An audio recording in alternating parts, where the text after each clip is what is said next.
നമ്മുടെ കസിൻ്റെ marriage function part 2 ആണ് കേട്ടോ. അങ്ങനെ എല്ലാവരും സദ്യയൊക്കെ കഴിച്ചിട്ട് ഫോട്ടോ എടുക്കാനാണ് നെക്സ്റ്റ് പരിപാടി എന്ന് പറയുന്നത്. നമ്മുടെ ഫാമിലിയിൽ തന്നെ എനിക്ക് 14 കസിൻസ് ഉണ്ട് കേട്ടോ. അതിൽ ബോയ്സും ഗേൾസും ഒക്കെ ഇടകലർന്നിട്ടുണ്ട്. ഏറ്റവും കൂടുതൽ ഗേൾസാണ്. അപ്പോൾ എല്ലാവരും ജോയിൻ ചെയ്തിട്ടൊന്നും ഉണ്ടായിരുന്നില്ല. എല്ലാവർക്കും വരാൻ പറ്റാത്ത സിറ്റുവേഷൻ ഉണ്ടായിരുന്നു. എങ്കിലും നമ്മൾ കുറച്ച് ആൾക്കാരൊക്കെ ഉണ്ടായിരുന്നു. സന്ധ്യ ചേട്ടൻ അഭിനയത്തിൻ്റെ മൂത്ത മോളാണ്. പിന്നെ അങ്ങനെ എല്ലാവരും ഉണ്ട്. ശ്രീജിനെ നിങ്ങൾക്ക് എല്ലാവർക്കും നേരത്തെ അറിയാം. ശ്രീജ എല്ലാവരും ഞാൻ പരിചയപ്പെടുത്തിയിട്ടുണ്ട്. എൻ്റെ ചേച്ചീനെ എല്ലാവരും പരിചയപ്പെടുത്തിയിട്ടുണ്ട്. അപ്പോൾ ഒരു ഫാമിലിയിലൊരു ഫംഗ്ഷൻ വന്നു കഴിഞ്ഞാൽ എനിക്ക് ഭയങ്കര ഇഷ്ടം എന്ന് പറഞ്ഞു കഴിഞ്ഞാൽ എല്ലാവരും ഒരു എൻ്റർടൈൻസും കാര്യങ്ങളൊക്കെയാണ്. നമ്മൾ കസിൻസ് എല്ലാവരും കൂട്ടിയിട്ട് 14 പേരുണ്ടെന്ന് ഞാൻ പറഞ്ഞല്ലോ. ഞാൻ ജനിച്ചതും വളർന്നതൊക്കെ തറവാട്ടിലാണ്, ഞാനും ഏച്ചി അനിയത്തിയൊക്കെ. അപ്പം നമ്മൾ തറവാട്ടിലായതുകൊണ്ട് തന്നെ എന്തെങ്കിലും ഒരു വെക്കേഷൻ ടൈം പണ്ടൊക്കെയാണ് കേട്ടോ പറയുന്നത്. വെക്കേഷൻ ടൈംസും കാര്യങ്ങളൊക്കെ വന്നു കഴിഞ്ഞാൽ എല്ലാ കസിൻസും ആൻറ്റിമാരും എല്ലാവരും നമ്മുടെ ഫാമിലിയിലേക്ക് വരും. പിന്നെ എല്ലാവരും നിരന്നിരുന്ന് അച്ഛൻ അമ്മമ്മ നിരന്നിരുന്ന് എന്താ പറയുക, ഇലയിൽ ഭക്ഷണം കഴിക്കുക, പിന്നെ കറങ്ങാൻ പോവുക, അങ്ങനെ കുറേ. നമ്മളെ ഒരു കുടുംബമാകുമ്പോൾ എനിക്കറിയാം അങ്ങോട്ടും ഇങ്ങോട്ടും വഴക്കും കാര്യങ്ങളൊക്കെ ഉണ്ടാവാറുണ്ട്. പക്ഷേ പാരൻസ് തമ്മിൽ അങ്ങോട്ടും ഇങ്ങോട്ടും എന്തെങ്കിലും ഇഷ്യൂസ് ഉണ്ടെങ്കിൽ പോലും നമ്മൾ കസിൻസ് അതൊന്നും നോക്കാറില്ല. നമുക്കിടയിലെ സൗഹൃദത്തിന് അതൊന്നും ബാധിക്കാറുമില്ല. എല്ലാവരും നല്ല സൗഹൃദത്തായിട്ട് തന്നെ പോകാറ് കേട്ടോ. ഇത്രയും ഒരു എക്സ്പീരിയൻസ്, 3 ഇയേഴ്സിൻ്റെ എക്സ്പീരിയൻസ് ഞാൻ ആരുടെ അടുത്തും അങ്ങനെ പിണങ്ങുമൊന്നുമില്ല. അഥവാ പിണങ്ങിയിട്ടുണ്ടെങ്കിൽ തന്നെ പെട്ടെന്ന് മിണ്ടുന്ന ആ ഒരു ഇതാണ്. നല്ല ഒരു സ്നേഹവും കാര്യങ്ങൾ തന്നെയായിരുന്നു എല്ലാവർക്കും ഉണ്ടായിരുന്നത്. അതൊക്കെയാണ് എനിക്ക് ഓർമ്മ വന്നത്. പിന്നെ മിസ്സാവുന്നൊരു കാരണം എന്ന് വെച്ചാൽ നമ്മുടെ മാമൻ ഇപ്പം ജീവിച്ചിരിപ്പില്ല. മാമനൊക്കെയാണ് പണ്ട് ഒരുപാട് സ്വീറ്റ്സൊക്കെ ആയിട്ട് എന്നും വരുമായിരുന്നു. അതൊക്കെയാണ് ഇപ്പോൾ ഓർമ്മ വരുന്നത്. അതൊക്കെ പോട്ടെ. അപ്പോൾ നമ്മൾ ബസ്സിൽ പോവാണ്, ചെക്കൻ്റെ വീട്ടിലേക്ക് റിസപ്ഷന് പോവാണ്. ഇത്രയും ആൾക്കാർ എന്താണെന്നല്ലേ നിങ്ങൾ ചിന്തിക്കുന്നത്? നമ്മുടെ ഫാമിലിയിൽ തന്നെ എല്ലാവരും ജോയിൻ ചെയ്തവരൊക്കെ റിസപ്ഷന് വേണ്ടിയിട്ട് ഇവിടെയാണ് കയറിയിട്ടുള്ളത് ബസ്സിൽ. അപ്പം കുറേ പേര് നിൽക്കേണ്ടി വന്നു. അങ്ങനെയൊക്കെയാണ് കേട്ടോ. പിന്നെ ഏച്ചി എല്ലാവരും ബസ്സിലേക്ക് വന്നിട്ടുണ്ടായിരുന്നു. ഇനി റിസപ്ഷൻ്റെ അടുത്ത് നമ്മൾ പോകുന്നതിന് മുന്നേ തന്നെ പോയി ഡ്രസ്സൊക്കെ മാറ്റുക, അതൊരു വലിയൊരു ടാസ്ക് തന്നെയാണ്. എല്ലാം സെറ്റ് ചെയ്തിട്ടാണ് വന്നിട്ടുണ്ട്. ഇത് മാടായിപ്പാറ കേട്ടോ. എൻ്റെ നാട് മാടായിപ്പാറയിലാണ്, കണ്ണൂർ. പിന്നെ നമ്മൾ റിസപ്ഷൻ്റെ കാര്യങ്ങളൊക്കെ നമ്മളെല്ലാവരും റെഡി ആയിട്ടുണ്ടായിരുന്നു.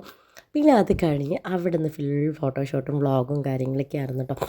എല്ലാവരുമായിട്ട് മാച്ചും കാര്യങ്ങളൊന്നും ഉണ്ടായിട്ടുണ്ടായിരുന്നില്ല. എല്ലാവർക്കും അവരവരുടെ ഇഷ്ടത്തിന് ചുരിദാറാണ് എല്ലാവരും മാക്സിമം ഇട്ടിട്ടുണ്ടായിരുന്നത്. പിന്നെ അത് കഴിഞ്ഞിട്ട് നമ്മളിനി നെക്സ്റ്റ് ഉള്ളത് പരിപാടി എന്ന് പറയുന്നത് അടിച്ച് പൊളിക്കുക എന്നുള്ളതാണ്. ഗാനമേളയൊന്നും ഉണ്ടായിരുന്നില്ല, പക്ഷേ DJ പാട്ട് വെച്ച് ഡാൻസ് കളിക്കാം എന്നുള്ള ഒരു തയ്യാറെടുപ്പ് തന്നെയാണ്. പിന്നെ നമുക്ക് കഴിക്കേണ്ടത് ബിരിയാണിയാണ്. രാവിലെ സദ്യ കഴിച്ചെങ്കിൽ വൈകുന്നേരം ബിരിയാണിയാണ് കേട്ടോ. അങ്ങനെ ബിരിയാണി കഴിക്കാനുള്ള ഒരു പ്ലാനാണ്. അതിന് മുൻപ് തന്നെ ഒരാളെയും കൂടെ പരിചയപ്പെടുത്താം. ഇത് അനീഷേട്ടൻ, മാമൻ്റെ മോനാണ്, നമ്മുടെ മൂത്ത കസിനാണ്, എൻ്റെ മച്ചിനിയനാണ്. നമുക്ക് കുറേ പെൺപിള്ളേർക്ക് കൂടി ഒറ്റ മച്ചിനിയനാണ് കേട്ടോ ഈ ഇരിക്കുന്നത്. ബാക്കി എല്ലാം ബ്രദറാണ്. മാമന് ഒരു മോനുണ്ടായതുകൊണ്ട് ഒരാൾ മാത്രം, ഒരുപാട് കസിൻസ്. പക്ഷേ അനീഷേട്ടൻ കസിൻസിന് ആരും കല്യാണം കഴിച്ചിട്ടില്ല. പുറത്തുനിന്നാണ് കല്യാണം.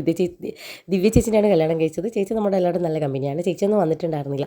പിന്നെ ഇത് സൽമേച്ചി, നേരത്തെ മിസ്സായ ചേച്ചിയാണ് കേട്ടോ. നേരത്തെ വന്ന് വേഗം പെട്ടെന്ന് സദ്യേച്ചി വേഗം പോയിട്ടുണ്ടായിരുന്നു. പിന്നെ അതുപോലെ തന്നെ പിന്നെ നമ്മൾ രോണിത്തമ്മ എല്ലാവരും ഇങ്ങോട്ടേക്ക് നേരെ വരികയോ ചെയ്തിട്ട് അവർക്ക് കുറച്ച് ഭക്ഷണമൊക്കെ കഴിച്ച് കുറച്ച് കഴിഞ്ഞാൽ പോകും. ഇനി ഇവിടെ കുറച്ച് ഉണ്ടാകുന്നത് നമ്മൾ മാത്രമേ ഉണ്ടല്ലോ. പിന്നെ ബിരിയാണിക്ക് വേണ്ടി ക്യൂ നിൽക്കുകയായിരുന്നു. പിന്നെ നെക്സ്റ്റ് പരിപാടി എന്ന് പറയുന്നത് കുറച്ച് സമയം കാത്തിരിക്കാമെന്ന് പറയുന്നത് വലിയൊരു കാര്യം. എനിക്ക് ഈ പുറത്ത് ബാക്കിൽ വന്ന് നിൽക്കുന്നത് എനിക്ക് ഇഷ്ടമില്ലാത്തൊരു പരിപാടിയാണ്. അങ്ങനെ അരുണേട്ടനെയും ഷില്ലേനെയും കൂട്ടിയിട്ട് ഞാൻ അവിടെ ബാക്കിൽ നിർത്തിയിട്ട് ഞങ്ങൾ അപ്പുറത്തേക്ക് പോയി സീറ്റ് പിടിച്ചിട്ട് അവർ വിളിച്ചപ്പോൾ നമ്മൾ പോയി കഴിച്ചു കേട്ടോ. പിന്നെ മോള് കുറച്ചൊക്കെ വൈകുന്നേരമൊക്കെ ആയപ്പോൾ കുറച്ച് ഓണായിട്ടുണ്ട്. പിന്നെ ഡാൻസ് കളിയും കാര്യങ്ങളൊക്കെ. ഈ ഒരു വീഡിയോ ഒക്കെ നിങ്ങൾ മുൻപേ എൻ്റെ വ്ളോഗിൽ ഷോർട്ടിൽ കണ്ടിട്ടുണ്ടാകും. കാരണം ഞാൻ അതൊക്കെ മുൻപേ ഇട്ടിട്ടുണ്ട്. ഇതൊരു 4 മാസമൊക്കെ ഞാൻ പറഞ്ഞല്ലോ, ഡിസംബറിലൊക്കെ ഉള്ള കല്യാണത്തിന് ഒരു ഫംഗ്ഷൻ്റെ ആണ് വീഡിയോസ് ഇടുന്നുണ്ടാവുമെന്ന് പറയുന്നത്. ഇപ്പം എന്ന് വെച്ച് കഴിഞ്ഞാൽ ഇനി അങ്ങോട്ട് കല്യാണ സീസണാണ് വന്നുകൊണ്ടിരിക്കാൻ ജൂൺ ജൂലൈ കഴിഞ്ഞാൽ കേട്ടോ. സെപ്റ്റംബർ മുതൽ കല്യാണ സീസണാണ്. പിന്നെ അത് കഴിഞ്ഞിട്ട് ഈ ഒരു ഷോട്ട് ഞാൻ ഇട്ടിട്ടുണ്ടായിരുന്നു കേട്ടോ. നല്ല വ്യൂസും കാര്യങ്ങളൊക്കെ ഇട്ടിട്ടുണ്ടായിരുന്നു. ഒരു ചേട്ടൻ എൻ്റർടൈൻ ചെയ്തതാണ്. പിന്നെ എല്ലാവരും വന്ന് ചെക്കപ്പെണ്ണിൻ്റെ വീട്ടുകാരും ആൾക്കാരൊക്കെ വന്ന് പിന്നെ ഒരു വൈബാണ്. ഇവിടെ ഇരിക്കുന്ന എല്ലാവരും അവിടെ സന്ധ്യ ചേച്ചി, വാവി ചേച്ചി കേട്ടോ. വാവി ചേച്ചിയൊക്കെ നേരത്തെ മിസ്സായ ആൾക്കാരാണ്. ശരത്തേട്ടൻ, വാവി ചേച്ചിയൊക്കെ അവരൊന്നും എനിക്ക് കിട്ടിയിട്ടുണ്ടായിരുന്നില്ല. കുറേ കസിൻസ് കാര്യങ്ങളുണ്ട്. ഇനി എൻ്റെ ഫാമിലീനെ മൊത്തത്തിൽ പരിചയപ്പെടുത്തുന്നുണ്ടെങ്കിൽ ഞാൻ പറഞ്ഞില്ല, എൻ്റെ ഇനി നമ്മൾ അതായത് അമ്മമ്മേൻ്റെ മക്കൾ, അമ്മയുടെ സഹോദരിമാരുടെ മക്കൾസ് കല്യാണം കഴിക്കാനുണ്ട്. നമ്മൾ 4 പേര്, അതിൽ 4 പേര് കുട്ടാപ്പേട്ടൻ്റെ കല്യാണമൊക്കെ വരുന്നുണ്ടെങ്കിൽ എല്ലാവരും വിശദീകരിച്ച് പരിചയപ്പെടുത്താം കേട്ടോ.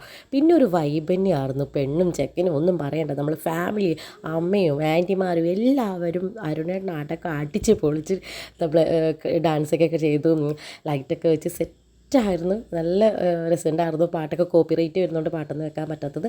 അമ്മയ്ക്ക് ഇന്നലെ കളിക്കാൻ പറ്റാത്ത ആ ഒരു വിഷമം അമ്മയ്ക്ക് പിറ്റേ ദിവസം തീർത്തിട്ടുണ്ടായിരുന്നു. അത്രയും കളിച്ചിട്ടുണ്ടായിരുന്നു കേട്ടോ. എനിക്ക് ശരിക്കും പറഞ്ഞ് ഞാൻ എഡിറ്റ് ചെയ്യുമ്പോഴേക്കും എനിക്ക് ഭയങ്കര ഒരു സന്തോഷമാണ്. കാരണം വെച്ചാൽ നമുക്ക് ഞാൻ ശരിക്കും പറഞ്ഞു കഴിഞ്ഞാൽ ചെറിയ കാര്യങ്ങൾ സന്തോഷിക്കുകയും ചെറിയ കാര്യങ്ങൾ ദുഃഖിക്കാതിരിക്കുന്ന ഒരാളാണ്. എനിക്ക് എത്ര വിഷമവും സങ്കടവും പ്രശ്നങ്ങളും ഉണ്ടെങ്കിലും മറ്റുള്ളവരോട് കാണിക്കാനോ അല്ലെങ്കിൽ മറ്റുള്ളവരുടെ അടുത്ത് പ്രകടിപ്പിക്കാനോ ഞാൻ നിൽക്കാറില്ല എന്നുള്ളതാണ്. എൻ്റെ എല്ലാ പ്രശ്നങ്ങളെയും ഒതുക്കി ഒതുക്കി പണ്ട് തൊട്ടേ ശീലിച്ചതുകൊണ്ടായിരിക്കാം എൻ്റെ ഫ്രണ്ട്സ് ആണെങ്കിൽ ഫാമിലി ആണെങ്കിൽ ഞാൻ പറഞ്ഞാൽ മാത്രമേ എൻ്റെ പ്രശ്നങ്ങൾ അറിയുള്ളൂ. അല്ലാതെ അവർ വേറെ കണ്ടു കഴിഞ്ഞാൽ അവൾക്കൊരു കുറവില്ലല്ലോ, അവൾക്കൊരു പ്രശ്നമില്ലല്ലോ, ഭയങ്കര ഹാപ്പിയാണല്ലോ. അങ്ങനെ എൻ്റെ അടുത്ത് എൻ്റെ ഫ്രണ്ട്സൊക്കെ ചോദിക്കാറുണ്ടല്ലോ, ഷിൽജ എങ്ങനെ ഇത്ര പെട്ടെന്ന് എപ്പോഴും ഹാപ്പി ആയിട്ടിരിക്കുകയെന്ന്. അതിൻ്റെ ഒരു രഹസ്യം ഞാൻ എപ്പോഴും പറയുന്ന പോലെ തന്നെ നമ്മൾ വേണ്ടാതെ ചിന്തിച്ച് കൂട്ടുമ്പോഴാണ് നമുക്ക് ലൈഫ് എൻജോയ് ചെയ്യാൻ പറ്റാത്തത്. നമ്മുടെ ലൈഫിൽ ഒരുപാട് പ്രശ്നങ്ങളുണ്ടാകും. പ്രശ്നങ്ങൾ വരട്ടെ, വരുമ്പോൾ അത് തരണം ചെയ്യുകയാണല്ലോ ലൈഫ് എന്ന് പറയുന്നത്. തരണം ചെയ്യുക, ഒപ്പം നമ്മുടെ ലൈഫിൽ ഓരോ മൊമെൻറ്റും എൻജോയ് ചെയ്യുക. എൻ്റെ അമ്മേനെ കണ്ട് പഠിക്കുക. അമ്മയാണ് എൻ്റെ റോൾ മോഡൽ. ഞാൻ എപ്പോഴും പറയുന്ന പോലെ കേട്ടോ, അമ്മ എന്തെല്ലാം പ്രതിസന്ധികൾ, അയ്യോ അമ്മേൻ്റെ സ്ഥാനത്തൊക്കെ ഞാനൊക്കെ ആണെങ്കിൽ എന്നൊക്കെ ഞാൻ പണ്ടൊക്കെ ചിന്തിക്കാറുണ്ട്. അത്രയും പോരാളിയ ഒരു വ്യക്തിയാണ് അമ്മ. അത്രയും 3 മക്കളെ എങ്ങനെയാണോ വളർത്തിയതെന്ന് ഓർക്കുമ്പോഴേക്ക് എനിക്ക് ശരിക്കും പറഞ്ഞാൽ കുട്ടിക്കാലത്ത് ഓർക്കുമ്പോൾ എനിക്ക് നല്ലതൊന്നുമില്ല എന്നതാണ് ഏറ്റവും വലിയ സത്യം. നല്ലതിന് വേണ്ടി കാത്തിരിക്കുകയാണ്. അപ്പം നെക്സ്റ്റ് വീഡിയോ കാണാം. ബൈ. ഇത് അമ്മയുടെ മൂത്ത ആങ്ങളുടെ വൈഫാണ്, അമ്മായിയാണേ.